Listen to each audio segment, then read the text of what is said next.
Abraham அவ்விடம் விட்டு தென்தேசத்திற்கு பிரயாணம் பண்ணி காதேசுக்கும் சூருக்கும் நடுவாக குடியேறி கேராரிலே தங்கினான். ஆதியாகமம் 20:1. அங்கே ஆபிரகாம் தன் மனைவியாகிய சாராளை தன் சகோதரி என்று சொன்னதினாலே கேராரின் ராஜாவாகிய அபிமெலேக்கு ஆள் அனுப்பி சாராளை அழைப்பித்தான். ஆதியாகமம் 20:2. தேவன் இரவிலே அபிமெலேக்குக்கு சொப்பனத்திலே தோன்றி, நீ அழைப்பித்த ஸ்திரீ நிமித்தம் நீ செத்தாய், அவள் ஒருவனுடைய மனைவியாயிருக்கிறாளே என்றார். ஆதியாகமம் 20:3. அபிமெலேக்கு அவளை சேராதிருந்தான். ஆகையால் அவன், ஆண்டவரே, நீதியுள்ள ஜனங்களை அழிப்பிரோ? ஆதியாகமம் 20:4. இவள் தன் சகோதரி என்று அவன் என்னோடே சொல்லவில்லையா? அவன் தன் சகோதரன் என்று இவளும் சொன்னாளே. உத்தம இருதயத்தோடும் சுத்தமான கைகளோடும் இதைச் செய்தேன் என்று சொன்னான். ஆதியாகமம் 20:5. அப்பொழுது தேவன், உத்தம இருதயத்தோடே நீ இதைச் செய்தாய் என்று நான் அறிந்திருக்கிறேன். நீ எனக்கு விரோதமாக பாவம் செய்யாதபடிக்கு உன்னை தடுத்தேன். ஆகையால் நீ அவளைத் தொட நான் உனக்கு இடங்கொடுக்கவில்லை.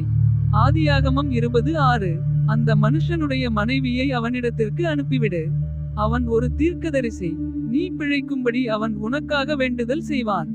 நீ அவளை அனுப்பிவிடாதிருந்தால் நீயும் உன்னைச் சேர்ந்த யாவரும் சாகவே சாவீர்கள் என்று அறிவாயாக என்று சொப்பனத்திலே அவனுக்கு சொன்னார். ஆதியாகமம் 20:7.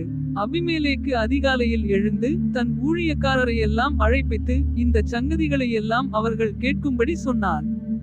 அந்த மனுஷர் மிகவும் பயந்தார்கள். ஆதியாகமம் 20:8.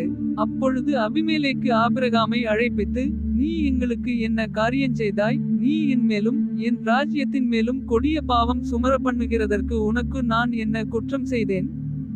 செய்யத்தகாத காரியங்களை என்னிடத்தில் செய்தாயே என்றான். ஆதியாகமம் 20:9.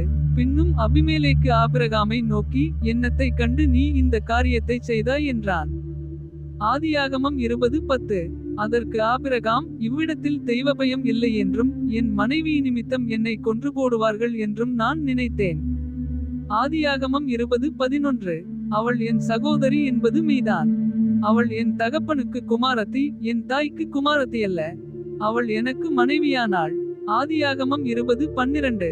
என் தகப்பன் வீட்டை விட்டு தேவன் என்னை தேசாந்தாரியாய் திரியும்படி செய்தபோது நான் அவளை நோக்கி, நாம் போகும் இடமெங்கும் நீ என்னை சகோதரன் என்று சொல்வது நீ எனக்கு செய்ய வேண்டிய தயை என்று அவளிடத்தில் சொல்லியிருந்தேன் என்றான். ஆதியாகமம் 20:13.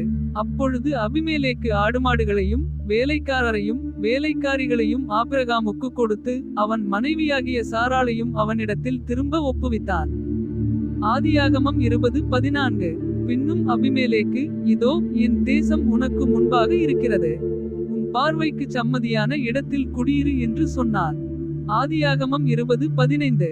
பின்பு சாராளை நோக்கி, உன் சகோதரனுக்கு 1000 வெள்ளிக்காசு கொடுத்தேன்.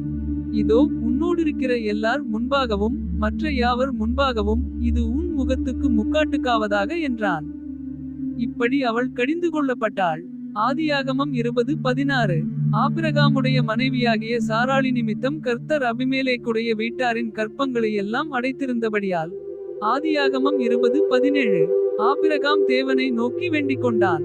அப்பொழுது தேவன் அபிமெலேக்கையும் அவன் மனைவியையும் அவன் வேலைக்காரிகளையும் குணமாக்கி பிள்ளை பெறும்படி அனுக்கிரகம் பண்ணினார். ஆதியாகமம் 20:18.